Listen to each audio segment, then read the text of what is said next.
It's another cold one today, but we're cracking on as much as we can.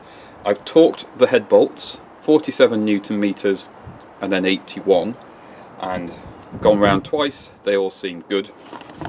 I have got in this little old motor quit box a new wax stat, and it is essentially a thermostat. I'm not entirely sure why they're called wax stats, but they are. And they're a little bit unusual. That drops in there. There we go. And of course, my nice new cap. One of the reasons for sorting that out is to do away with this. Now, somewhere I do have the original top hose that goes on here. There was nothing wrong with it. But you can see from the routing, this is factory, so that's a factory component in the correct orientation. This is the factory radiator, and the outlets from both go that way. So you need a pipe that circles round. This isn't as excessive and as weird as you might think it is, because the original hose takes a very similar route. If I can't find the top hose, I'll order a proper one, but in the meantime, I'll shorten this one a bit, connect it up here, and that will get rid of that kink in the hose there. So this will do short term. I'll do away with this bit here that's, you know, the old fill point, and that's where the thermostat used to live, in that elbow. Again, not perfect, but it'll do. It's a solution. God, it's cold today. Next, I'm going to do the manifold, because that's horrible to do. And once that's on, I can get a lot of the stuff that's hanging out the back there in place. I'm holding off on the belt. It's so cold. It's going to be so hard to do that belt. Yeah, let's just gradually put a few more bits and pieces on.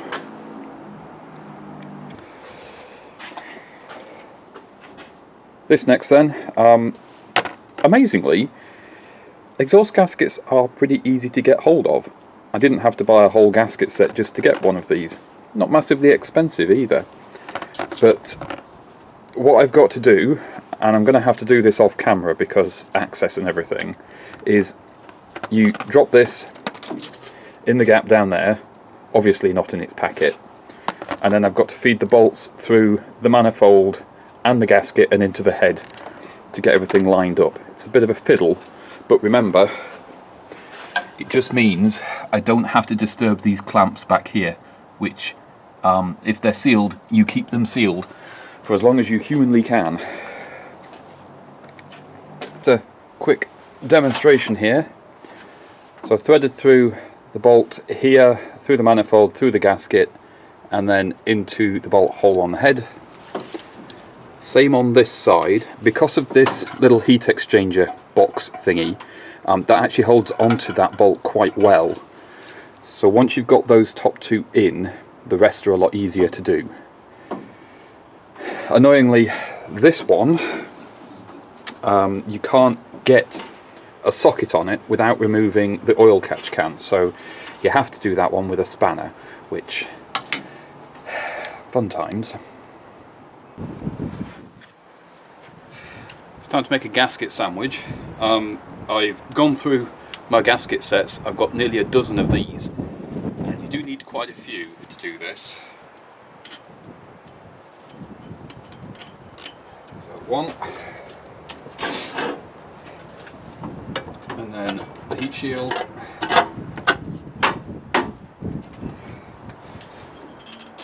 two, and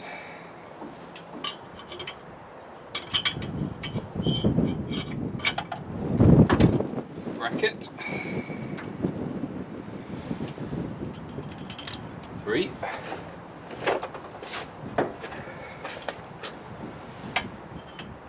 and the spacer block, four, and the carburettor.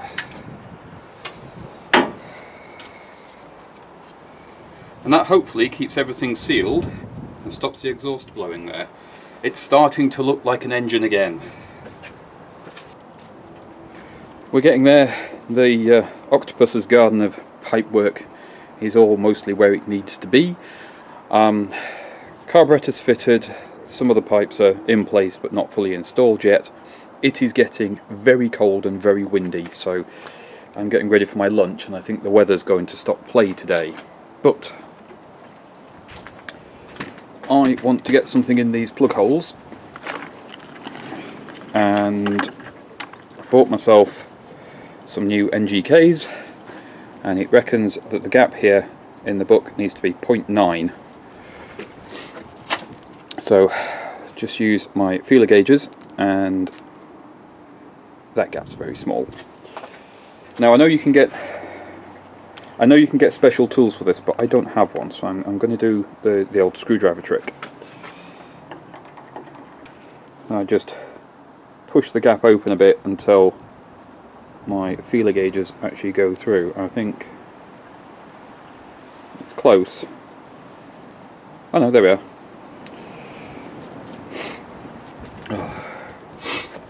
So, this gap was a bit tight, so I used my screwdriver just to bend the electrode up a little bit, and now, if anything, it's just a tiny bit loose, so I'll just give that a bit of a tap.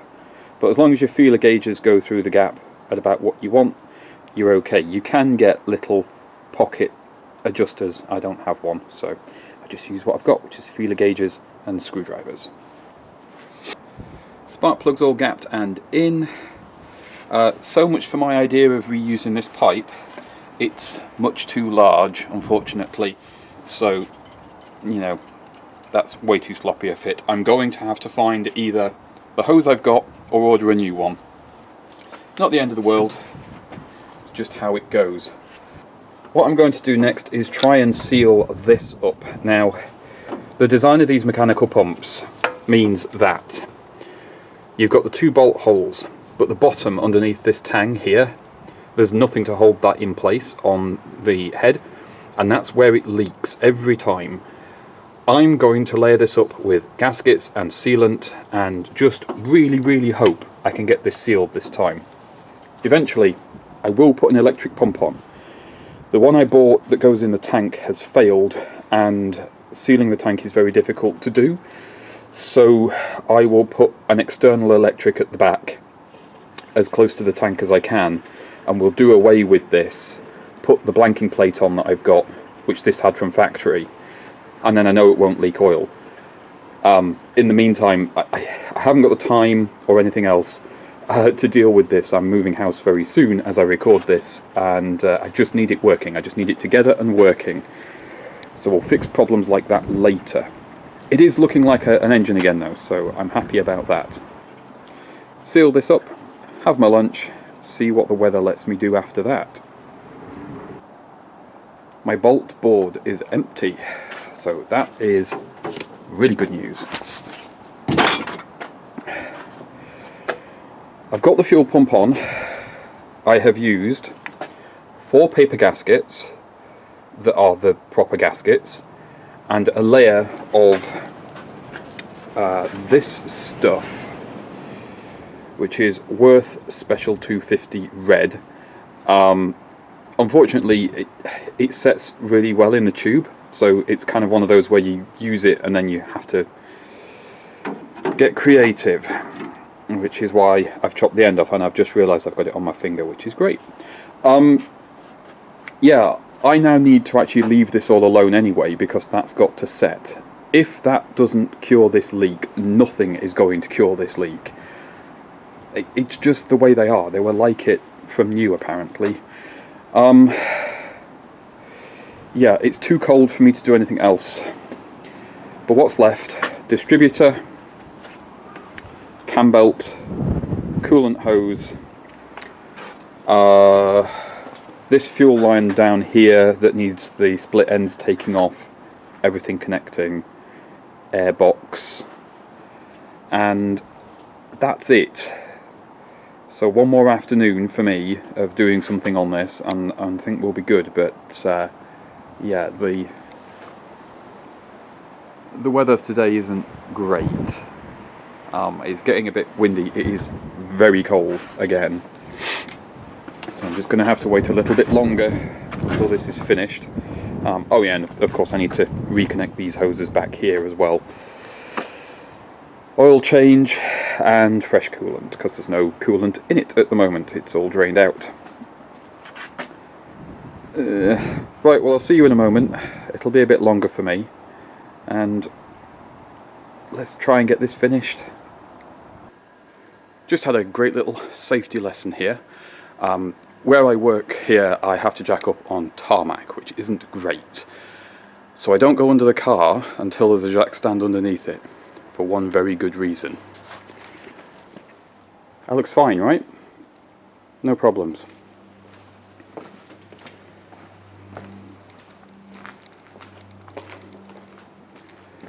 Yeah. What happened with the jack is, as I got it high enough for the axle stand, which is now stuck underneath the car, the far wheel has sunk into the tarmac. And as it sank, the weight of the car was on the jack before the axle stand, and the whole car rolled backwards. That's why you don't get under them unless there's a stand under there. I am very glad I wasn't underneath the car. No damage, we're far enough away from the van, but yeah, let's reposition that and try again. Tarmac's the worst thing for drives. Don't make your drives out of tarmac. Nice and safe. Jacking point is over here, and I've got the axle stand underneath the wishbone mount that goes onto the floor of the car, which, you know, if it's strong enough for the suspension, it'll be strong enough for axle stand. That is the hole in the tarmac from the wheel, because tarmac's very soft. Now I've just got to find out where the drain plug is. I know it's underneath here somewhere, but it's been a while, so let's see if I can find that and drain it out. So for those not in the know with the Princess, it's kind of like a big Mini, because the gearbox is in the sump, which means when you drain the oil, you're also draining the gearbox oil, and it's 1040, and your drain plug on the manual 4-cylinder, which this one is back here. I don't actually know what size this is. The nearest I've got that fits is an 18mm. None of my Imperial sockets or spanners fit it, and this one only kind of sort of fits it. So I don't know what's going on there. I'll measure it when I get it off. I do have a lot of dirt under here. There is an oil leak somewhere. I have never been able to pin it down. It's always had an oil leak. It might be the CV joints. They might need new seals in. I don't know. When this all gets pulled for a rebuild, I'll deal with it then. We'll get all new seals put in. But something at the back does leak a bit of oil. I just don't know what. Okay, for drain pans, this is where it gets annoying. My big oil drain pan is down south, full of oil, I think. So I've got two of these 5-litre containers with the sides cut open. It's proper old school. So I'm going to have to drain it and then very quickly swap the other one in, and hope I don't make a bigger mess of the driveway than I already have. One drain plug out, and there's no washer on it, which is a bit odd. I was going to anneal the copper washer that's on there, but there isn't one, and I don't have a spare. But it didn't look like it was leaking from here, so I'm just going to put it back on. Unless, of course, I find a copper washer on the floor. We didn't get off scot-free. I hadn't quite lined that one up properly. But the sump plug, when it fell off, bounced off the edge of the tub. So it didn't fall in, at least. And I did the swap over as quickly as I could. Again, not the smoothest operation, but about as much oil has come out as I expected there should be, so that's good. Although the car does burn a little bit of oil, it's obviously not burning too much. And honestly, I think it's been leaking more than it's been burning. And hopefully this last round of work on it will help with some of that. But yeah, underneath the sump it always gets disgusting like this. A lot of that's road dirt, some of it's oil, and it's always been like this. I've had the gearbox off, I've had the head off numerous times, and it's just an old car. It's just what they're like. I just have to wait now. Just got to let that drain as long as it's going to take. Yeah, I'll go and have a cuppa, I suppose. Sump plug is back in, the oil is drained out. This is the old filter, and that came off really easily. It was tight but not over tight. I put this on last, so that was nice not having to jam a screwdriver through because it wasn't over tightened.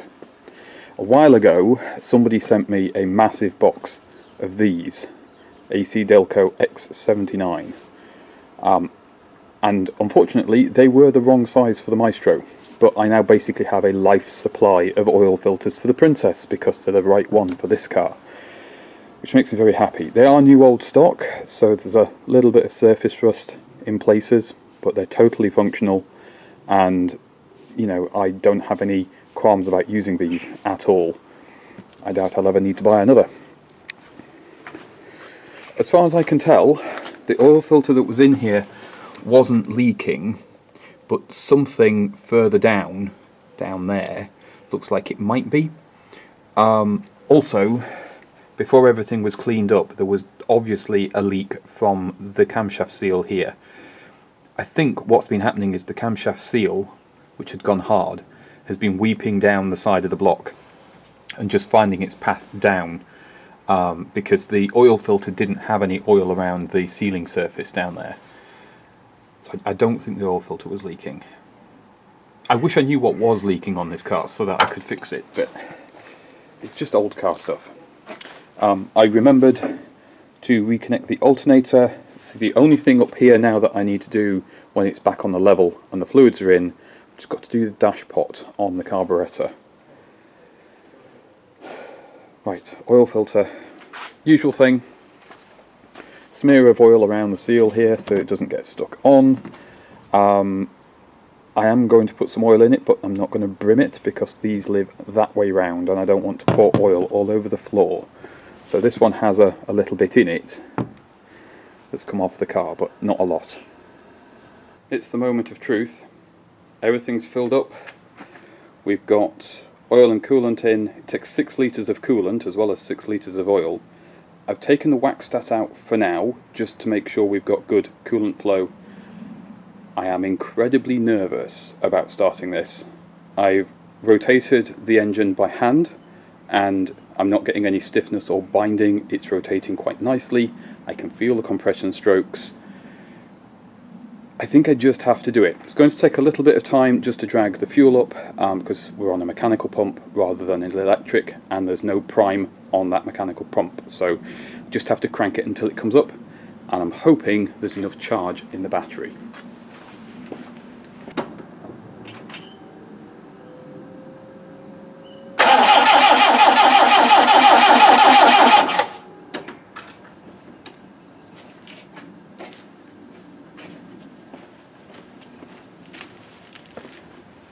Okay, that's good. That sounded okay cranking over, you know, the da-da-da-da-da-da-da noise.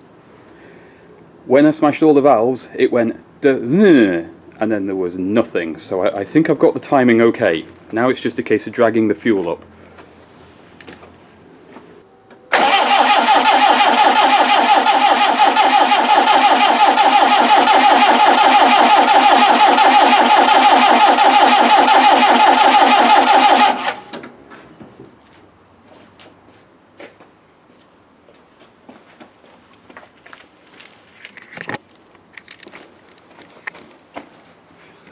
Like I say, it takes a while, but we're getting there. You can see the fuel line in there in the nice new filter.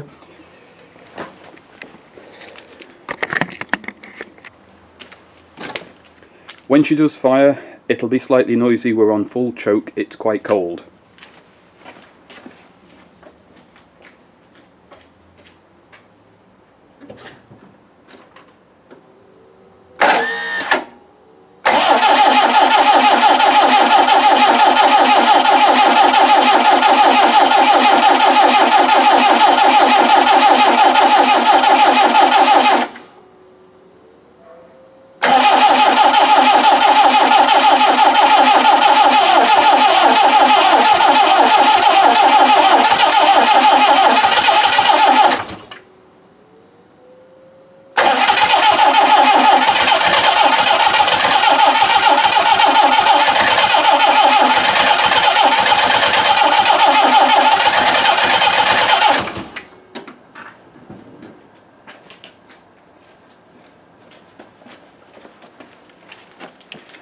think I might have the timing off a little bit. Just rotated the distributor a little bit, see if I've got that right.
Well, that's not quite right, is it? I'm going to have a bit of a fiddle off camera, just double check some things. I think it's a timing issue, because an ignition timing issue at that. There might just be a bit of condensation somewhere. I might not have something quite connected properly. We'll see. I'm not sure. Can you hear that? That's the sound of, well, not success, because it's not running right, but it's running. I took the top off the carb and it was a bit stuck, so we fiddled about a bit. Unfortunately, I'm on full choke. This is advanced more than I want it to be, and it's running on 3. I don't think it's running on 4, but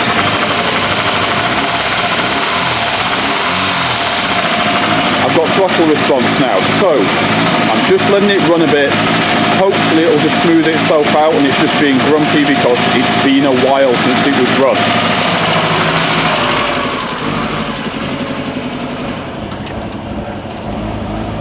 But my oil light's gone off, my ignition light's gone off, which is great. That yellow one, that's the choke. It's coming around, but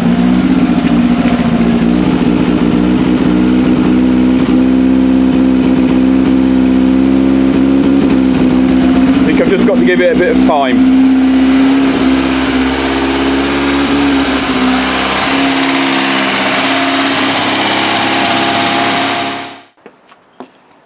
It's all quiet again, because it just slowly died.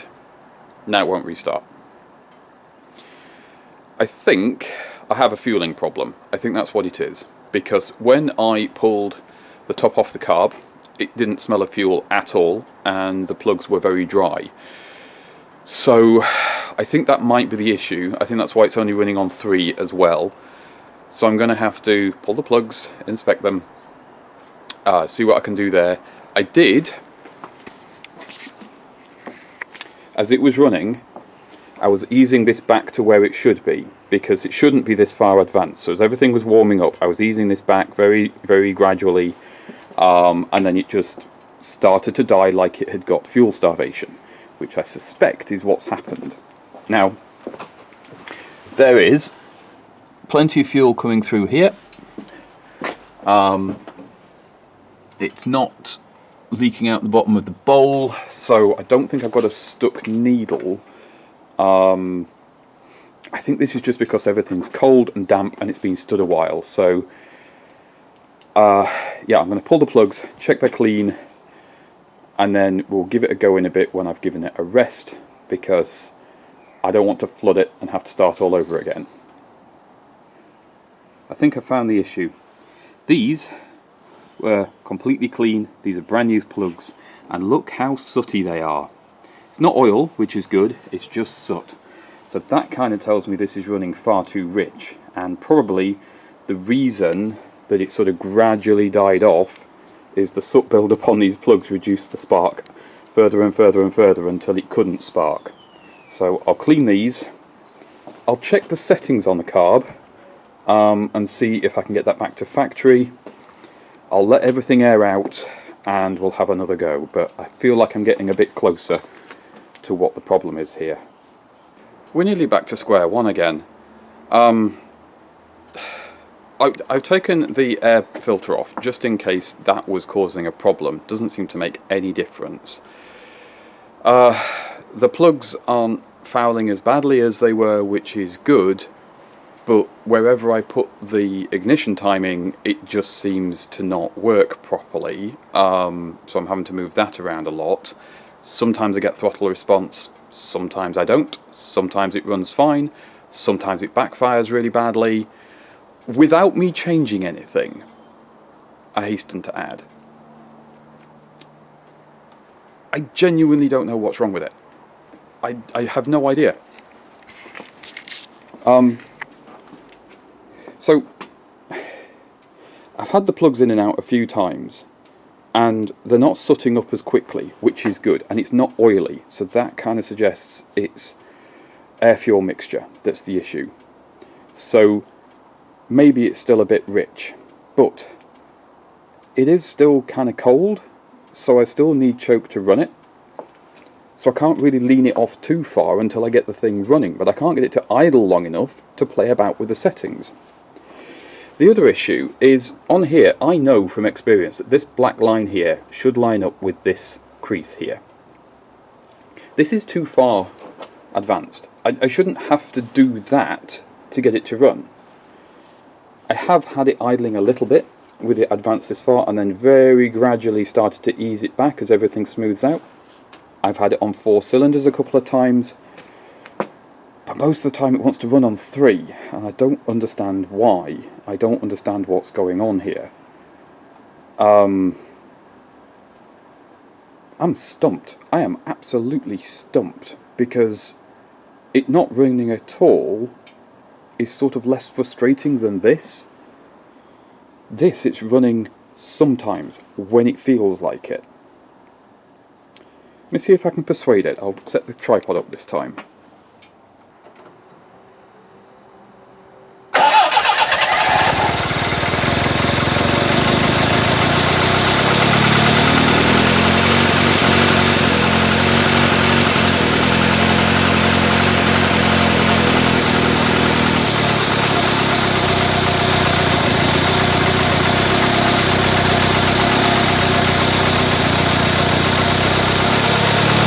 Well, that's typical. It's not mega happy though. Still not right.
This is what I don't get about it. Sometimes it fires up straight away like that. It's not running great, doesn't sound right, but it runs, and then you apply some throttle and sometimes it's fine, or you apply some throttle and it backfires like that and dies. I don't know what's wrong with it. I don't know why it's being like this. Is it one of those where you just have to keep trying until it clears up? I have no idea.